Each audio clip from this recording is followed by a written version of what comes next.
На початку року реал-леді не перестають дивувати новинками і ще більш реалістичними дівчатами, ніж ми собі можемо уявити.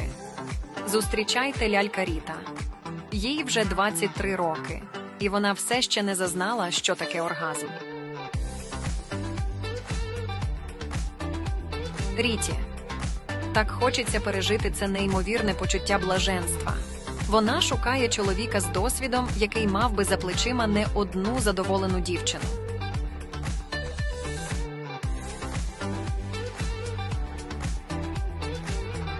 Ріті потрібна розкута, досвідчена людина, з якою вони будуть насолоджуватись спільним проведенням часу.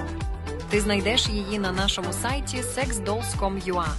Підписуйся на наш канал та став лайк. Всі новини в нашому телеграм-каналі. Посилання на канал під відео.